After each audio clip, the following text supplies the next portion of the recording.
Hello guys, Dhananjay here and welcome back to a new video. This is the HP Spectre X360 convertible laptop. In this video, you will know everything that you need to know about this laptop. Obviously, without wasting any time, let's get started right away because the design of this laptop is something which is different, and this is definitely one of the best looking laptops and best feeling laptops that I've reviewed on the channel. This is not a gaming laptop, so it's thin, it's lightweight, it feels great to hold in hand. And when I looked at the laptop, this rose gold color accent at the sides, in the back panel, the brand new HP logo in the same color, everything looks so good to hold the laptop in your hand. And this is not a 15-inch or 17-inch laptop, this is just a 13-inch laptop. It definitely feels great to hold in hand, and if you are looking to get into the best looking or best feeling laptop, HP Spectre 360 definitely delivers on it.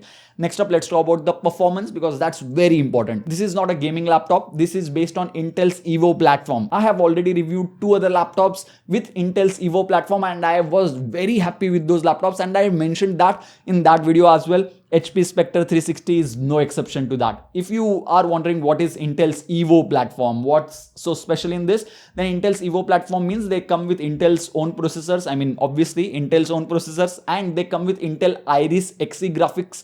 Plus, there are other features such as Thunderbolt 4 ports, Wi-Fi 6 support, fast charging, great battery life, and as they support Intel Iris Xe graphic card and the Intel's own processor, and this is Intel's own platform, battery life is also fantastic. We'll talk about all the other things in the later part of this video. But when it comes to the processor, I have the Intel i7-1165G7 variant over here, and it also comes with Intel Iris Xe graphics as I mentioned, and the performance has been fantastic. I did not notice any type of stutter using the browser, writing articles on Word or Notepad. Everything ran smoothly, multitasking between them. So when it comes to performance as such, you do not have to worry about that. If you are wondering whether gaming is possible or not, then absolutely that is possible as well. With let's say medium to high settings at 1080p resolution, getting about 60 fps is definitely doable, and that's a playable experience in my opinion. If you lower down the resolution to let's say 720p, then you can get high settings. If you want to stick to 1080p settings, then you will have to go to medium or low settings to get about 60 fps in games like CSGO, GTA 5 or Valorant. We tried gaming on the laptop, and yes, getting 60 fps is definitely possible on this work oriented laptop, which is targeted towards professionals as such and not really gamers directly. For that, HP has some other series like HP Omen series, which I have already reviewed on my channel. So performance, definitely a thumbs up. Gaming, I would still give it a thumbs up considering this is not a gaming laptop and this is such a thin laptop. You cannot expect a 1650 Ti or a 1660 Ti in this particular form factor. That's not gonna happen. Next up, let's talk about some of the benchmarks that we ran on the laptop. Once again, the SSD on this laptop is crazy fast, and that can be seen in this benchmark. Plus, when it comes to other benchmarks, it performed as I was expecting it to be. And more than benchmarks, I feel like real life performance matters. That was good. When it comes to editing with Premiere Pro, then definitely you can do it 1080p 30 fps or 1080p 60 fps editing with couple of timelines as in couple of layers, or 4K 30 fps videos with a single layer is definitely doable. If you stretch it to let's say 4K 60 fps and 3-4 layers of the same video, then that will be a little bit difficult for the laptop to handle. I'll be very honest over here.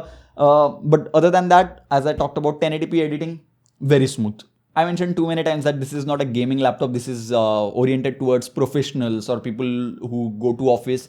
I mean, you can use it at your home, obviously, but if you go to office and you type a lot of documents, then keyboard is one of the most important things. And then in the Intel Evo platform laptops that I've reviewed on the channel, HP Spectre X360 has the best keyboard out of them. Trackpad on the laptop is not small because length of the trackpad is high, but the breadth is slightly smaller.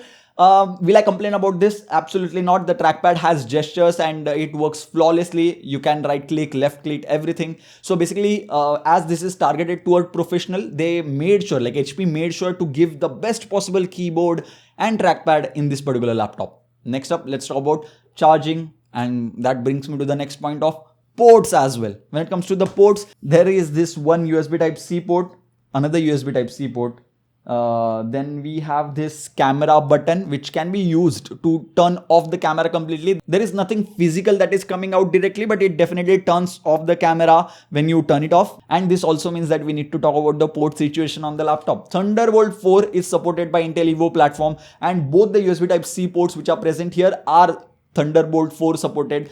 And you may be wondering why Thunderbolt 4 is so important. Will I prefer USB 3.2 Gen 2 port or a USB C port with Thunderbolt? Then any day I will prefer Thunderbolt port. Let me tell you why. If I use, let's say, Samsung's T7 SSD, which I have, it can go up to 1 Gbps, and that's possible only if the Thunderbolt port is present here, and that's possible on the HP Spectre 360 on both the USB Type-C ports. You can use USB-C to HDMI or DisplayPort cable, and you can connect both the USB Type-C ports to more 4K monitors, and it will handle it perfectly because the bandwidth is very high when it comes to a Thunderbolt port. We also get a micro SD card slot for some reason.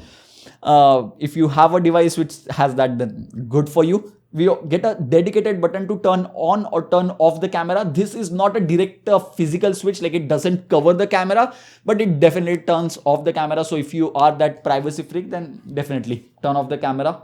We do get a headphone jack port on the laptop, which is present on the right side. Then we have a USB-A port in this type of form factor. Am I a fan of it? Not really, but at least they gave you an option of having USB Type-A port. I frankly speaking have shifted mostly to USB Type-C ports now. Charging on the laptop can be done with the 60-watt charger, which is pre-included, and that's a USB Type-C charger. Power delivery charging is supported on the laptop, and the charger which comes with the box can support power delivery charging to your device as well. Am I going to complain about the USB Type-C or the port situation? Not really, considering the form factor, and the device is so small, they're so compact. I highly doubt that USB Type-A ports would have looked good on this laptop. But I do have one complaint, that USB Type-C port, one of them is over here on the edge. I mean, this is the first time I have seen this. Second thing, the power button. When we first unboxed the product, I was like, where is the power button? We were not able to find it because it's on the next edge, right? I don't know how to feel about that. Power button is definitely a con for me. It's not that easy to find. Intel Evo platform also claims to give you 1 second wake time, meaning if I just keep my fingerprint over here on the fingerprint sensor, then it will wake up instantly. Will that happen? We'll just check. 3, 2, 1, go. 1. There you go. 1 second wake time. It's actually 2. That's what I'm saying. Intel Evo platform actually performed so good for all other laptops, and HP Spectre is icing on the cake. It takes it to the next level with its touchscreen and X360, meaning 360 convertibility form factor. I can use touchscreen now. So let's say if I want to go to File Explorer, I can do that. And touchscreen on the HP Spectre 360 is definitely very good capacitive touchscreen, meaning you can do all the stuff that you want. Not just that, if you do not want to use your hand, you want to draw something on your laptop, then there you go. A pen is pre-included in the box itself, which can be used to draw. If you are an artist, if you know how to draw, then well and good. I do not know how to draw. And we did not talk about the display quality, and that's where 1080p display panel at 13-inch form factor means that it is going to look sharp. Being a sharp display is okay, but viewing angles need to be great as well, and HP Spectre X360 shines over here as well. Display quality is something which you will not have to worry about. It becomes sufficiently bright. If you are going to work indoors, then you do not have to worry about that. And the keyboard does come with its own backlighting. If you're planning to work in the night time and you do not want to disturb everyone by turning on the light. Next up, let's talk about the heating issue. Or is there any issue as such? Not really, but I do want to mention one thing, that when we used the HP Spectre X360 at full brightness, like 100% brightness, and played some games, it does become warm, and you can definitely feel that. You can hear the fans going to the full maximum speed. Not just that, if you use the device at full brightness, then sometimes it does throw out air and it becomes considerably warm at this bottom part of the laptop. It does not become too warm on the keyboard side. So if you are going to type by keeping it on the table, that's going to be a good experience. But if you are planning to keep it on your lap, which is never recommended for any laptop for that matter, you are going to feel the heat which is coming from here. Even though there are vents on the bottom side, these backside vents are the primary source of exhausting heat, and you can definitely feel warm air, which I can feel right now. I'll just keep quiet and you may be able to hear the sound.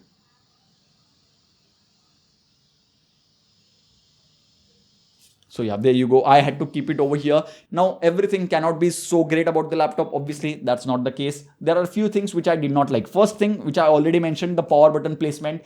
I'm not really a huge fan of it. I don't know why. Speaker quality on the laptop is good. I'm not going to say speaker quality is bad, but they do not become sufficiently loud. I was like, if only if they had slightly louder, or I would say 50% more loud speakers on this laptop, then it would have been such an easy machine to recommend. But that's not really the case. One more thing that we need to talk about is the face unlock feature. I'll just show it to you. I have kept it at sleep mode. I'll open it up and it will look for my face and it will get unlocked. I'll do it once again. 3, 2, 1, go. There you go, it gets unlocked. One thing which I want to talk about is the pricing. About 1,30,000 rupees, you can definitely get it for a little bit less, but you're getting i7 processor, 1 TB of NVMe SSD, and at this price point, I definitely have to compare it against the MacBook Air M1, the latest one, which not the 128 GB variant, but let's say 256 or 512 GB. Which one should you get? I personally feel if you're looking for a great Windows laptop, and great build quality, amazing keyboard experience, you can get about 6 to 8 hours of battery life depending on the brightness that you use on the laptop. So battery life is also something which you do not have to worry about. USB type A port, one USB type A port is present on the laptop. It supports USB type C charging. I feel like this is definitely a worthy machine to compete against M1. Not just compete, I feel in a lot of ways, I feel like this is a much better machine as compared to MacBook Air M1. I feel like MacBook Air M1 is little bit overhyped. If you're not in the Apple ecosystem, HP Spectre X360 is definitely something to consider about. And I guess that's pretty much it for this particular video. If you enjoyed it, give this video a huge thumbs up, subscribe to the channel if you haven't already, and press the bell icon so that you get notified next time I upload a video like this one. So yeah, thank you guys. Thank you for watching.